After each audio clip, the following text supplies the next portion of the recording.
Hello and welcome. Thank you for joining us for today's webinar, Mediation 101, an introduction to New Jersey divorce mediation. How can you use mediation to keep your divorce out of court? First, our disclaimer. This presentation contains general information only and does not constitute legal advice. Be sure to direct specific questions about your own situation to a family law attorney. So what will we cover today? Well, first we're going to define mediation. What is it? Why use private mediation for your divorce? How do you choose a mediator? Once you choose a mediator, how does the divorce mediation process work? And what if problems come up after mediation? So let's define mediation. What is it? Well, mediation is an alternative to going to court.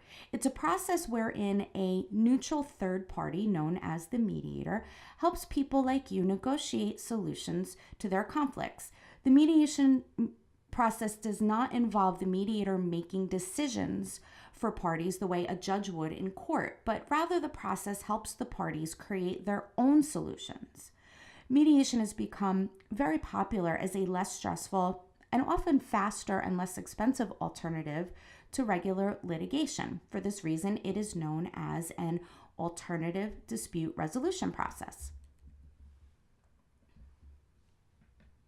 So private versus court-ordered mediation. This presentation deals primarily with private mediation in New Jersey divorce cases. Using private mediation in your divorce often means that you can keep your case out of court entirely.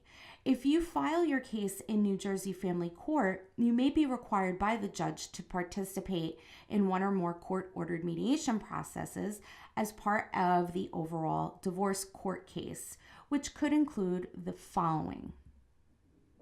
The judge may order you to parenting time mediation. The court sends most cases involving custody or parenting time issues to parenting mediation.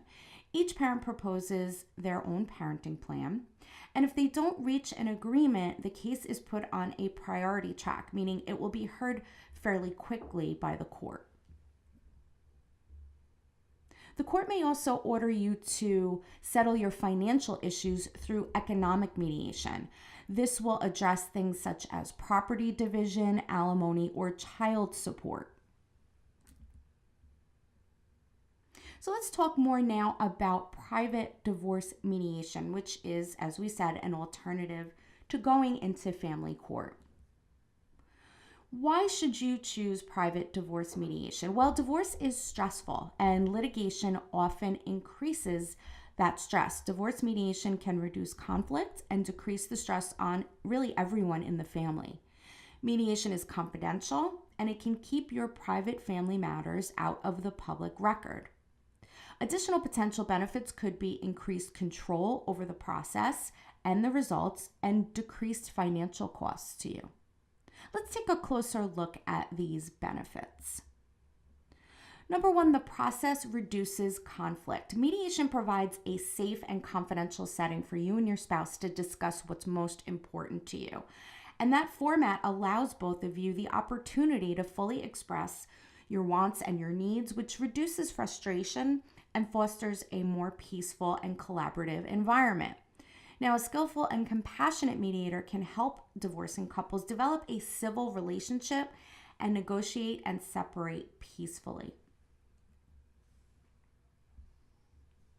Now, the parties retain confidentiality. We talked about maintaining privacy through mediation, and that can be especially important in family law cases where the details of your dispute tend to be highly personal in nature. Couples who choose to have a judge decide their divorce issues must litigate in open court. Anybody can sit in a family courtroom, and the proceedings become part of the public record. Now, you can also control the process if you use mediation. It's a flexible process. You and your spouse can choose a casual or a more formal tone to the process. You can set your own dates. You can choose your own pace, how quickly you want the process to go. Litigation, by way of contrast, is really very rigid. The proceedings are always formal. They're bound by New Jersey court rules. You are at the mercy of the procedures, of the judge's calendar, and always of deadlines that are imposed by those court rules. You and your spouse can also control the results if you go to mediation. Family law mediators, again, don't make decisions for you and your spouse the way a judge would. Instead, they help the spouses clarify their issues, identify what's the most critical, and negotiate mutually acceptable solutions for both spouses. Decisions made in mediation are not binding until each of you signs a final agreement. Because couples who mediate tend to be more satisfied with their results, they're often more likely to follow through with their agreements going down the road. Another benefit is that mediation tends to save time. The time it takes to mediate a case varies depending on factors such as how fast you or your spouse want the process to go, and the number and the complexity of the issues you may have. But it is almost always a more rapid process than traditional litigation is. Divorce mediation in New Jersey takes an average of about 3 to 6 months, and some simple cases can be finished in less time than that. Litigation can take really up to a year. Judges in New Jersey tend to get angry if a divorce case goes beyond 365 days, but some complicated cases can drag on and on for longer than that. Another big benefit to mediation is the process tends to save money. Family law mediators usually charge hourly rates that are similar to lawyers' hourly rates, but the cost to each spouse is much lower because you're sharing the mediator's fee. Now, while it is also a good idea for each spouse to have a consulting attorney available for any questions, the attorneys won't have to spend as much time or really any time preparing for or appearing in court if you utilize mediation.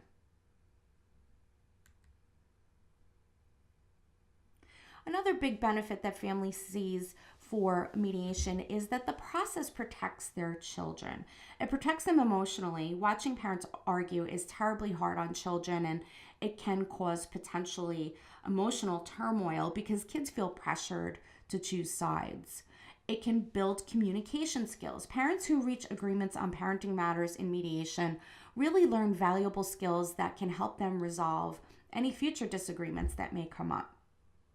Mediation improves co-parenting because it helps parents preserve or improve upon their existing cooperative relationship, which is really essential to co-parenting now and in the future. And mediation can reduce future conflicts. Even if something serious comes up in the future, parents can often resolve those issues by going back to mediation. So is mediation right for your case? Well, mediation can address a really wide variety of divorces and a wide variety of situations. For smaller cases, a mediator can facilitate a fair division of household contents without expensive court involvement. For financially complex cases, a mediator can encourage full financial disclosure and help you use financial experts efficiently. For parenting disputes, the mediator can help you preserve your co-parenting relationship, as we just talked about, and can explore amicable resolutions with you that address your children's best interests. And for any post-divorce issues that may pop up after your divorce is final, the mediator can help you resolve any new issues such as changes in financial support or any changes in parenting arrangements. So are the two of you good candidates for mediation? How well can you communicate with each other? That's really a key question. There are 3 categories of divorcing couples when we talk about ability to communicate. The first category really are the easiest cases to resolve in mediation. The parties communicate really well. They're on the same page regarding most issues.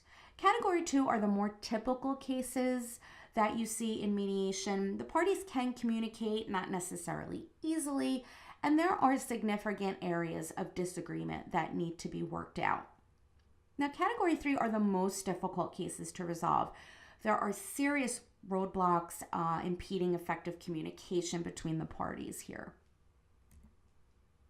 So category 1, if you fit into this category, you'll probably be successful in mediation. You're ready to finalize your settlement. You've had discussions already. You're relatively amicable.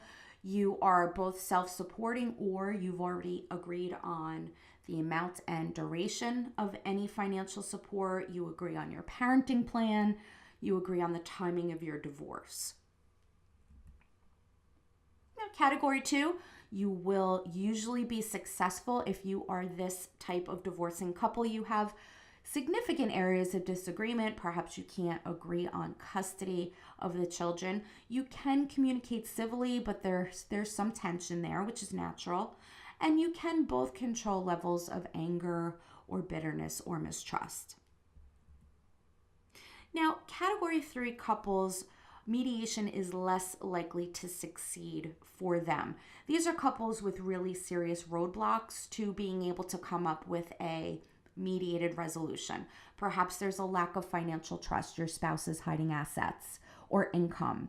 Perhaps it was an abusive or violent or poorly controlled anger for one or both of you. Perhaps there's problems with drugs or alcohol. Or perhaps even there's been threats to kidnap the children or an attempt to alienate the children from one parent. These types of couples are going to have a very difficult time in mediation, and it may be less likely to succeed. So you've decided that you are a good fit for mediation and you want to go forward with the process. How do you and your spouse choose a good divorce mediator for the both of you? Well, first, let's define what a divorce mediator is. As we spoke about a little bit earlier, a divorce mediator is a neutral third party who helps divorcing spouses make decisions on issues in their divorce, such as property distribution, custody, spousal support, child support. A divorce mediator, again, is not a judge and will not make decisions for the two of you. Rather, the mediator facilitates an exchange of proposals, an exchange of information, and ensures a respectful and collaborative atmosphere. So what qualifications should you look for when choosing a mediator? Well, at a minimum, you want to find a mediator who has completed the 40-hour court-approved course, which covers basic mediation skills, family and child development, basic family law, and divorce procedures. Interview 2 or 3 mediators to ensure a good personality fit. Now, a mediator who is also an experienced family law attorney can provide accurate information about applicable family law. A divorce mediator is not necessarily a family law attorney, but they certainly can be. So during your interview process, what questions should you and your spouse ask? Well, you want to know about their background, their training, and their specific divorce mediation experience. Find out what their fees are and what the fees include. Find out about their ability to prepare and file the divorce papers. A mediator cannot act as an attorney for you or your spouse once you use them to mediate. Ask them what they believe the estimated number of sessions you will need for your type of case, and how long each session will generally last. Ask whether you think you will need experts in your case, financial, psychological. Ask whether the mediator will prepare a summary after each session you have, and ask if they will prepare a Memorandum of Understanding and or your marital settlement agreement. So you've picked your mediator. Now what? How does the mediation process work? Who files for divorce and when? Well, in mediation, and really in any aspect, you and your spouse control when to file for divorce. So many couples, if they're communicative and they're availing themselves of mediation, sit down and they pick when to begin mediation and when to file for divorce. Many couples choose to start mediation before either spouse files, but you can go to mediation after the divorce has been filed. And you can choose to begin mediation at any point during the divorce process for one of your issues or all of your issues. If you don't reach agreement on all issues in mediation, either one of you can go to court. If you have 7 issues in your divorce and you work out 6 of them, but you need the judge to decide one, you can certainly do that. Mediation is also an option even after your divorce is final for any issues that may come up post-divorce.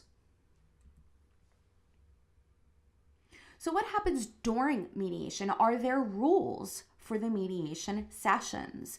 Well, the mediator will set ground rules at the outset of the process, covering things like speaking without interrupting your spouse, maintaining courtesy, refraining from personal attacks and any inflammatory language, confidentiality, nobody should talk about the proceedings outside of that room, logistics such as where the restrooms are, timing of breaks, lunch, and rules for separate caucuses with the mediator.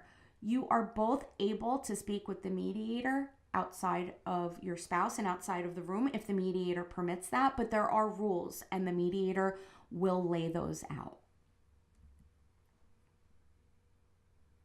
Now, the mediator will guide you in negotiations and help you talk directly to each other and come up with your own solutions to the issues. Each of you shares all of your financial information. If you don't share the financial information completely, then there can't be any trust and then there can't be any mediation because you're not being 100% honest with your spouse or with the mediator. The mediator will also encourage brainstorming and open exchange of ideas to foster creative options. This is especially important and helpful when coming up with a parenting time plan. Now, depending on your issues, may obtain or need to obtain outside expert opinions. For example, if you have a business with your spouse and that business is very complicated, you have employees and there may be tax implications, your mediator may suggest you hire a financial expert to assist you in making decisions regarding dividing that business. Once you've come to an understanding and an agreement, the mediator will prepare for you a Memorandum of Understanding, which encompasses all of your agreements that you made regarding all of the issues in your divorce. So here we go, using financial experts in complex mediation, kind of what we were just talking about, having a business that might be a little bit complicated. A financial specialist ensures appropriate data collection and addresses those potential tax consequences. A business valuator or appraiser will be used to analyze that business value and the income streams and give you a picture of the value or the worth of that business. A forensic accountant may be needed to investigate hidden income or assets or debt. A property appraiser could be used to get value of property like your marital home or perhaps artwork or jewelry. A pension appraiser or an actuary is important to project the future value of a pension that might be subject to equitable distribution. And a vocational expert could be used because they provide information about available jobs that fit one spouse's education or experience if that spouse is underemployed or unemployed. So what about a child expert in mediation? Well, that happens, but it has to be a licensed mental health professional with training in child development and family systems to review proposed parenting plans in light of the best interests of the children. That's the standard used by all the courts here in New Jersey. If you need to hire a child specialist, choose someone with experience working with parenting issues common to family reorganization. Using an attorney in mediation, you still need a lawyer to go forward with the divorce process, even if you have an agreement, unless you choose to represent yourselves in court. The mediator, as we indicated earlier, does not represent either of you and is very limited to giving legal information rather than advice. The mediator can only tell you what the legal information is, what the law is. They cannot advise either you or your spouse. Can we both use the same attorney? Well, many people choosing mediation think that since they are so amicable, it makes sense for them to try and save money by using the same attorney to file for the divorce and during the final divorce process. But this is not possible. Regardless of how agreeable you and your spouse are, you still have different and sometimes opposing legal rights and interests. It is a conflict of interest for an attorney to represent two people with opposing interests.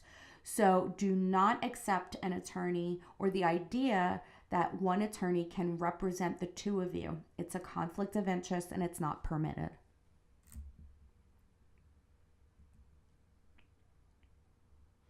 So you may be asking yourself, well, how do we save money if we have to hire a mediator and two attorneys? Well, generally, the attorneys you hire for mediation will be consulting attorneys, not attorneys providing you full-scale representation. If you have a more complex case, you may want to consult attorneys early on in the process to get ideas about your rights. If you have a fairly simple case, you may just need attorneys just to finalize your marital settlement agreement. If necessary, you can bring attorneys into the mediation process for help with one or more issues, but they certainly don't have to be in attendance for every minute of your mediation session, which keeps costs down. So we talked earlier about the mediator drafting your Memorandum of Understanding. What is that? Well, that really is putting your agreements that you made in mediation into writing. So at the end of your mediation, your mediator will prepare the Memorandum of Understanding, which summarizes all of the agreements reached in mediation and outlines any tasks that either of you may need to complete. Now, generally, this memorandum is not binding in a court of law. Usually, one party takes the memorandum to an attorney to draft the terms into the formal marital settlement agreement. Now, the other party then has their attorney review that marital settlement agreement. Hopefully, there's not a lot that needs to be done with the agreement after the process is completed and the settlement agreement is drafted and reviewed. Now, that marital settlement agreement is the formal legal document that both you and your spouse will sign and then file with the court. It will include all of your agreements that you and your spouse have made and serves to resolve all of the issues in your divorce. Marital settlement agreements are also sometimes called property settlement agreements, but for couples with children, the MSA includes terms regarding custody and support, as well as property distribution and other financial matters. So marital settlement agreement is just a more encompassing term. Well, what if you can't agree on everything in your mediation? If you are unable to resolve all of your issues, you retain the option of proceeding to court. Even removing one or two issues from a case often substantially reduces both the time and the costs necessary to resolve the case in court. Another frequent question is, well, do we need a court hearing to finalize our divorce? Well, this depends on what county you reside in here in New Jersey. You will still have to complete paperwork for what's called a no-fault New Jersey divorce, meaning you filed based on probably irreconcilable differences. If neither of you has filed a complaint for divorce prior to the mediation, you can file your complaint at the same time you file your settlement agreement. In some counties, you will still need to attend a very brief court hearing, which finalizes your divorce. In other counties, you can complete the paperwork to finalize the divorce without a hearing. You would just get your final judgment of divorce mailed to you and to your spouse. So your divorce mediation was successful. What happens if problems come up after your divorce is final? Well, there are possibilities to change your marital settlement agreement. They're called post-divorce modifications. This happens if things change after your divorce is final. Now, child custody and child support orders can always be modified until the children are emancipated, which is a fancy word for deemed to be independent from their parents. Alimony is changeable or modifiable under certain conditions unless your agreement that you signed clearly states that it is not, that you both agreed alimony cannot be changed. All modifications to a marital settlement agreement require a substantial change in circumstances that happened from the entry of your marital settlement agreement.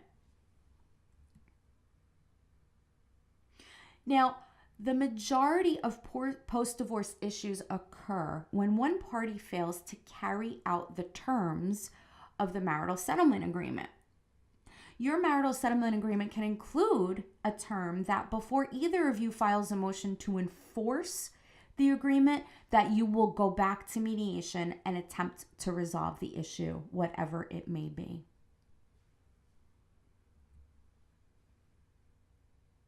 That's it for our coverage of mediation. If you have other questions, of course, we would love to hear from you and offer you the opportunity to get some more information about your specific case. Give us a call. You see our number there, 888-888-0919. Give us a call, set up your free consultation. Come in and talk with one of our divorce mediators or family law attorneys. We have all family law attorneys, and many of them are approved court-approved family mediators. Or shoot us an email. You see our email address there, info@weinbergerlawgroup.com. We'd love to hear from you. Drop us a line.